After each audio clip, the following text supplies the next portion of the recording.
அன்பிற்குரிய உறவுகளே, தேவேந்திரகுல வேளாளர் சமூக ஊடகங்களின் கூட்டமைப்பு சார்பாக தேவேந்திரகுல வேளாளர்களை எஸ்சி பட்டியலில் இருந்து நீக்க கோரி தென்காசி பேருந்து நிலையம் அருகே ஒரு தெருமுனை பிரச்சார கூட்டம் நடைபெற்றுக் கொண்டிருக்கிறது. இந்த கூட்டத்திற்கு ஏற்பாடு செய்த தேவேந்திரகுல வேளாளர் சமுதாய சமூக ஊடகங்கள் கூட்டமைப்பு, அனைத்து சமூக ஊடகங்கள் மீடியாவிற்கும் இந்த கூட்டத்திற்கு வந்து உரையாற்றி சென்றிருக்கிற அனைத்து சமுதாய உறவுகளுக்கும்,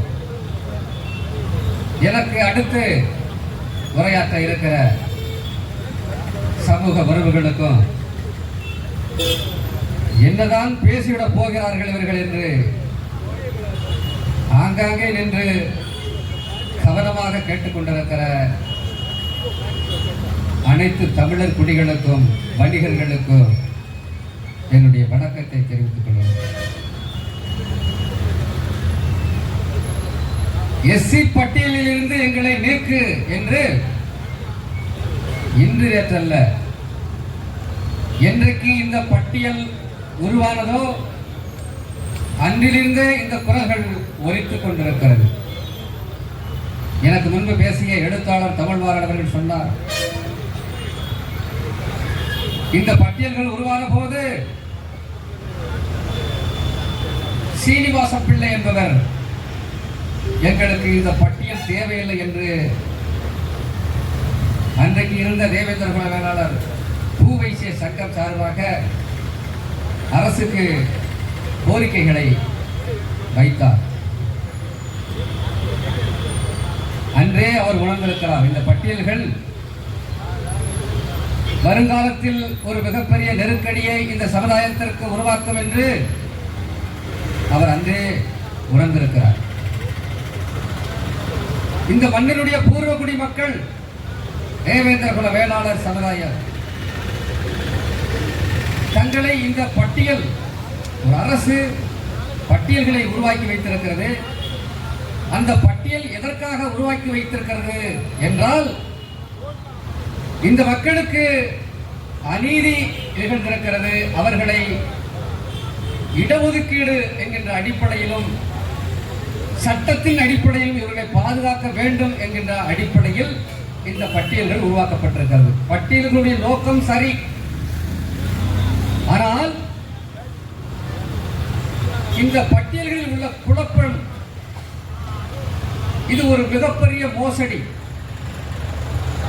இந்த பட்டியல்களே ஒரு மிகப்பெரிய ஒரு மோசடியான ஒரு வேலை. எப்படி என்று சொன்னால், 1956 மொழிவாரி மாநிலங்கள் பிரிக்கப்பட்டது. மொழிவாரி மாநிலங்கள் பிரிக்கப்பட்ட போது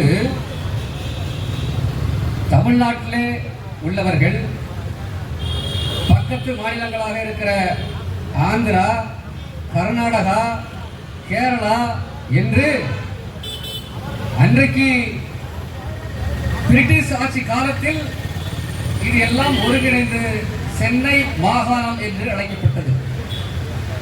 அதில் இந்த மாநிலத்தைச் சேர்ந்தவர்கள் எல்லாம் பிரதிநிதிகளாக இருந்தார்கள். ஆனால் மொழிவாரி மாநிலம் அமைக்கப்பட்ட பின்னர் அந்தந்த மாநிலங்களில் பட்டியல்கள் உருவானது. அந்தந்த மாநிலத்தை சார்ந்தவர்களுக்கு முன்னுரிமை கொடுத்தார்கள். ஆனால் இந்த தமிழ்நாட்டு பட்டியலில் மட்டும் பிற மொழியாளர்களும் இந்த பட்டியல்களுக்குள்ளே ஊடுருவி அனைத்து சலுகைகளும் அவர்கள்தான் அனுபவிக்கிறார்களே தவிர தமிழர்களுக்கு ஒரு மசூரும் கிடையாது. இதுதான் வரலாறு. அதனால்தான் இந்த பட்டியல்களுக்குள் குழப்பம் ஏற்பட்டுக் கொண்டே இருக்கிறது. குறிப்பாக எஸ்சி எஸ்டி என்று சொல்லப்படுகிற இந்த பட்டியல் சாரியில் குறிப்பாக எஸ்சியில் 76 சாதிகள் இருக்கிறது. அந்த 76 சாதியில தமிழர் எத்தனை பேர் தெரியுமா? எத்தனை சாதி தெரியுமா? வெறும் 27 தான். தமிழர்கள் நன்றாக புரிந்து கொள்ள வேண்டும். இந்த எஸ்சி சாதி சலுகை அனுபவிக்கிறாங்கல்ல, தமிழர் என்று பார்த்தால் வெறும் 27 சாதிகள் தான். மீதியெல்லாம் ஆந்திரா, கர்நாடகா, கேரளா என்று சலுகைகள் எல்லாம் அனுபவிப்பவர்கள் இவர்களாகத்தான் இருக்கிறார்கள். சரி, எம்பிசி 41 சாதி,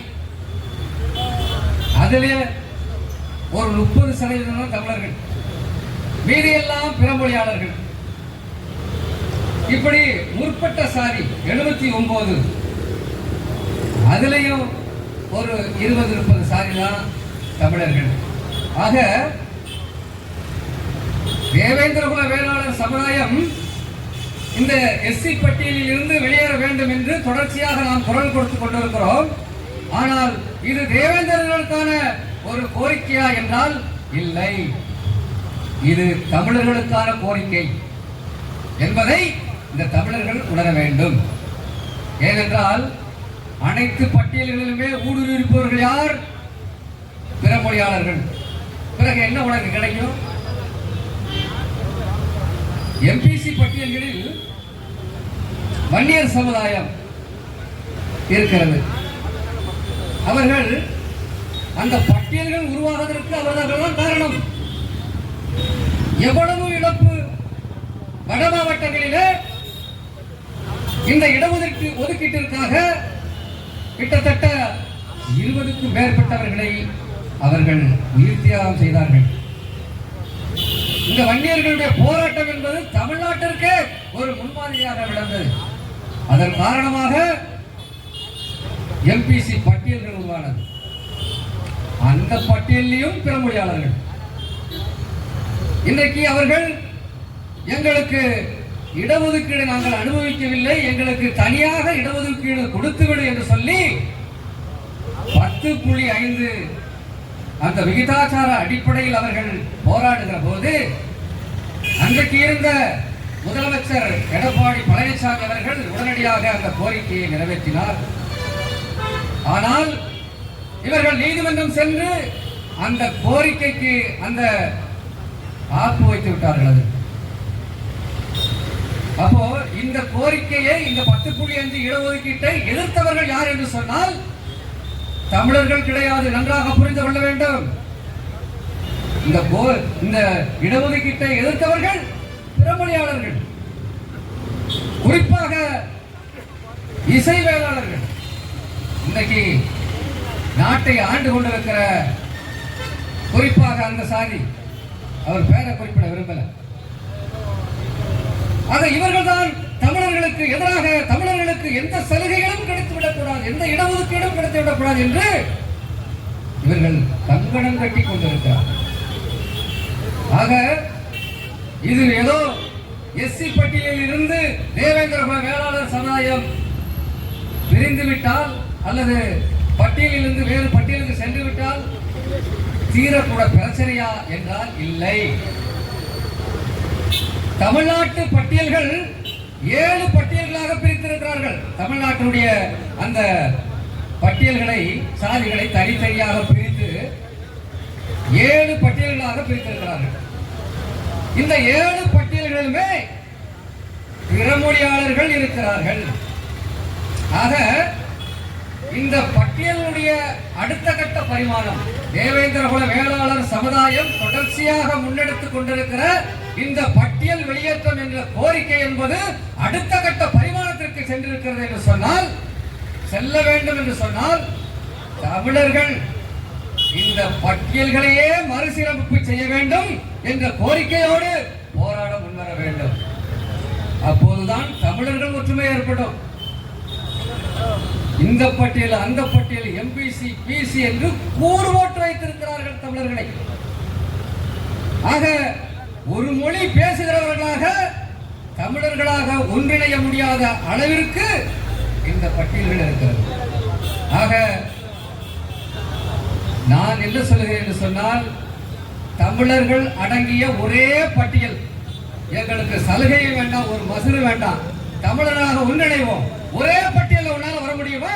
வா, தமிழர்கள் போராடு, வா. பிற மொழியாளர்களை ஒரு பட்டியலில் அடை. தமிழர்களுக்கு இட பங்கீடு, பிற மொழியாளர்களுக்கு இட ஒதுக்கீடு, அவர்களை விடவில்லை. ஆக இந்த பட்டியல் வெளியேற்றம் என்பது ஏதோ தேவேந்திர குல வேளாளர் சமுதாயத்தின் தலையிலே விழுந்தது அல்ல. இது தமிழர் குடிகளுடைய போராட்டம்.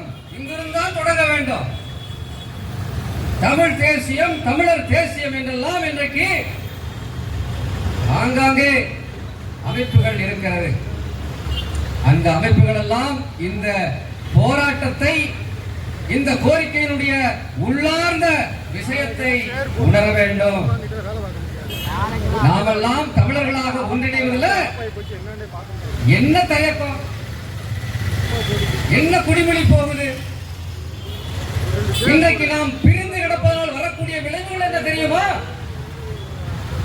ஒரு சிறு கூட்டம், அதாவது இந்த பட்டியல்களை பொறுத்தவரை இன்றைக்கு புறமொழியாளர்கள் சொல்லுகிறார்கள், நாங்கள் 40% இருக்கிறோம்,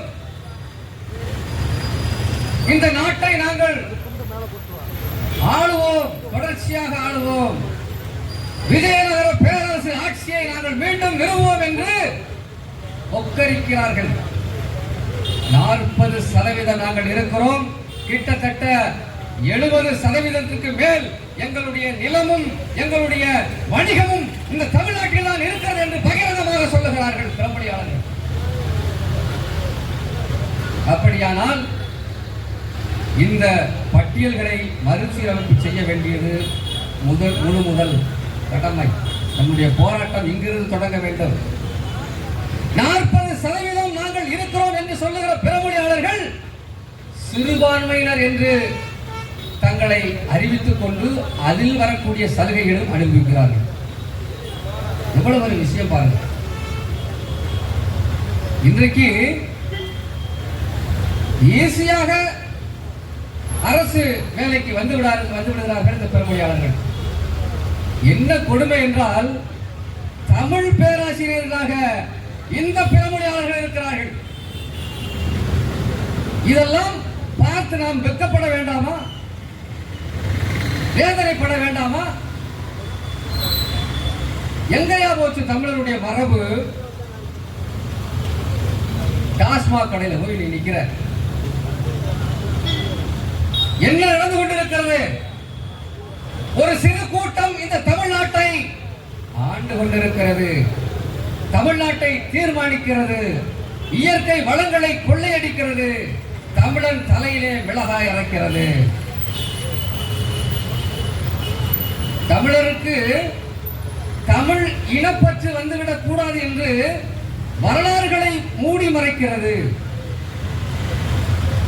கீழடியில் இருந்து இன்றைக்கு சிவகளை, கொந்தகை என்று பல்வேறு இடங்களில் நடத்தப்பட்ட ஆய்வுகள் தமிழர்களை மிகப்பெரிய அளவில் ஒரு நாகரிக கூட்டமாக நிறுவுகிறது. ஆனால் இவர்கள் திராவிட வரலாறாக அதை திருத்தி எழுதுகிறார்கள். இப்படியெல்லாம் மோசடி நடந்து கொண்டிருக்கிறது. நாம் என்ன செய்து கொண்டிருக்கிறோம்? சாதி சண்டைகளை போட்டுக் கொண்டிருக்கிறோம். இந்த சாதிக்காரனுக்கு அந்த சாதிக்காரனை பிடிக்கல, அந்த சாதிக்காரனுக்கு இந்த சாதிக்காரனை பிடிக்கல. இந்த பேஸ்புக் வலைத்தளங்களை திறந்தாலே பதட்டமாக இருக்கிறது. வெளிப்படையாக எழுதுகிறான், உலகத்திலே பள்ளர்கள் தான் இவர்களுக்கு எதிரிகள் என்று ஒரு காட்டு மிராண்டி கூட்டம் எழுதுகிறது. ஆங்காங்கே கொலை செய்கிறது. என்ன கொடுமை இது? யார் எதிரி? நாட்டை சுரண்டுபவர்கள் உனக்கு எதிரியா?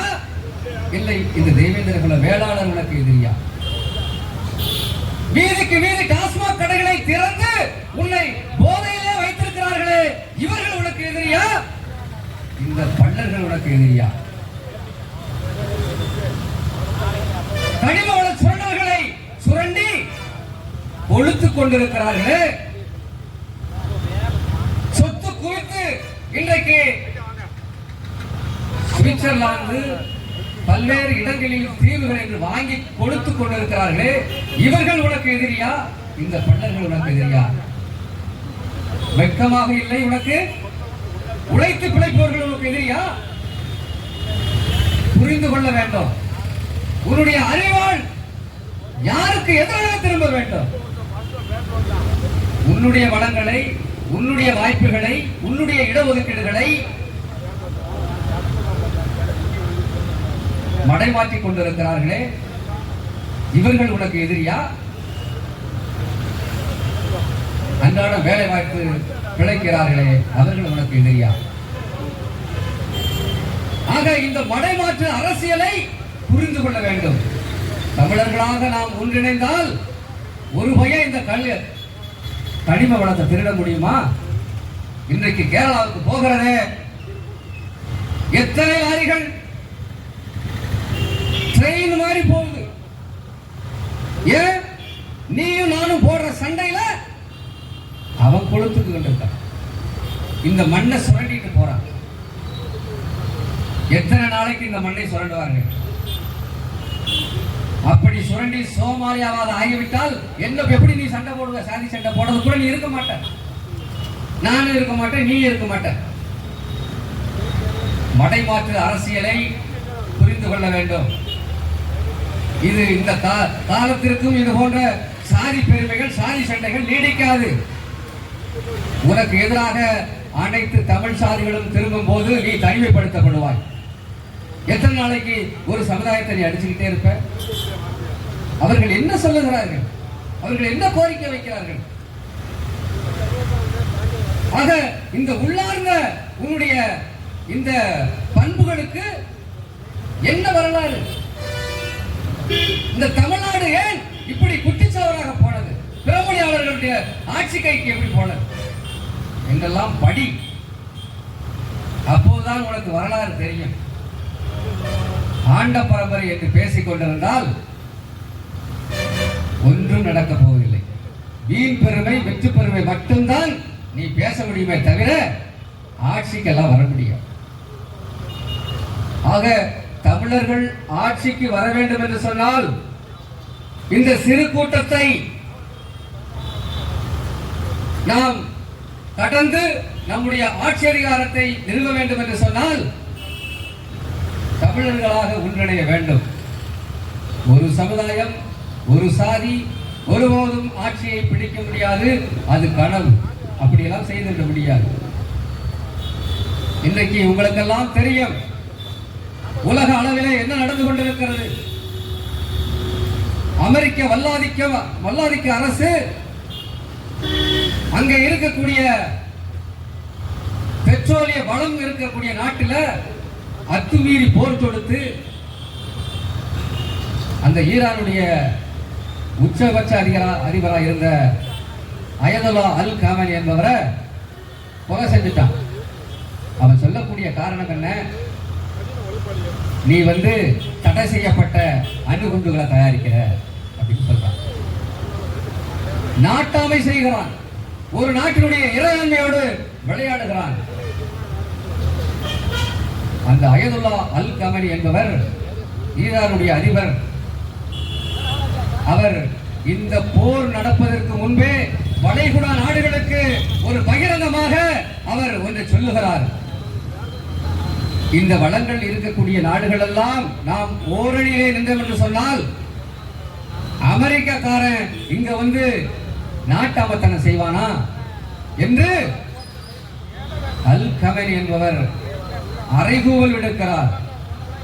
ஆனால் இன்று இருக்கக்கூடிய துபாய், அமீரகம் போன்ற வளைகுடா நாடுகளில் இருக்கக்கூடியவர்கள் அமெரிக்கா தான் எங்களுக்கு பாதுகாப்பு என்று ஈரானுக்கு எதிராக அமெரிக்காவுடைய படைத்தளங்களை அந்த இடத்திலே நிறுவுவதற்கு அவர்கள் அனுமதி அளித்தார்கள். அதனுடைய விளைவு இன்றைக்கு மிகப்பெரிய அளவில் உலக போராக மாறியிருக்கிறது.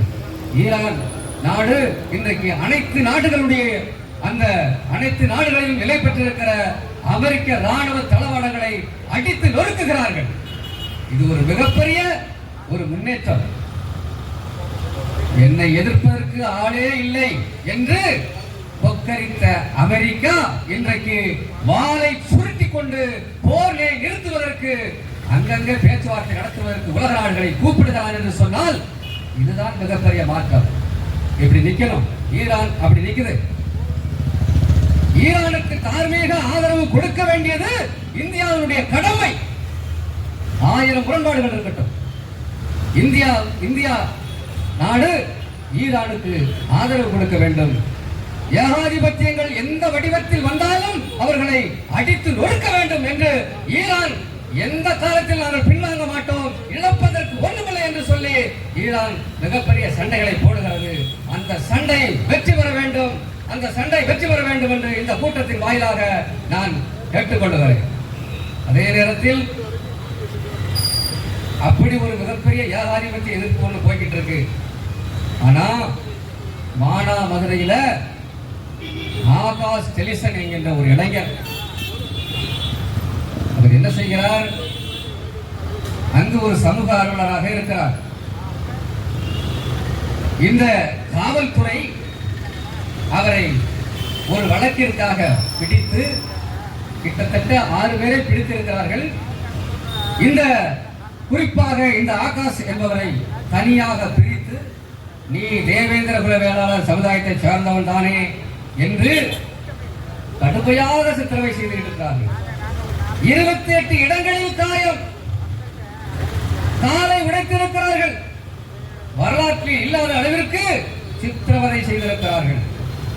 ஊசி சிரஞ்சியை எடுத்து அந்த இளைஞருடைய ரத்தத்தை உறிந்திருக்கிறார்கள்.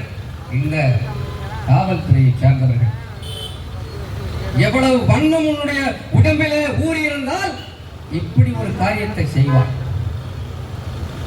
சட்டத்தின் முன் எல்லாரும் சமம். அதிகாரத்தை இவ்வாறு பயன்படுத்தி இப்படி ஒரு கேவலமான ஒரு செயல் செய்வதற்கு நீங்கள் உங்களுடைய சாதி அமைப்புகளிலிருந்து பணம் வாங்குகிறீர்களா, இல்ல மக்கள் வரிப்பணத்தில் நீங்கள் சம்பளம் வாங்குகிறீர்கள்? கேவலமாக இல்லை. உங்களுக்கு மிகப்பெரிய அளவில் போராட்டங்கள் நடைபெற்றுக் கொண்டிருக்கிறது.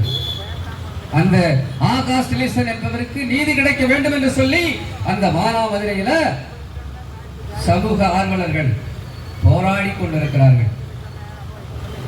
அதுவும் பாருங்க, அந்த போராட்டத்திற்கு எதிராக இவர்கள் வேறு ஒரு போராட்டம், ஒரு குறிப்பிட்ட நபர்கள் ஆஹா சாலைகளை முடக்கி விட்டார்கள், இந்த தேவேந்திர குல வேளாளர் சமுதாயத்தை சேர்ந்தவர்கள், எங்களுக்கு சாலை வேண்டும் என்று எதிர் போராட்டம் செய்கிறார்களாம்.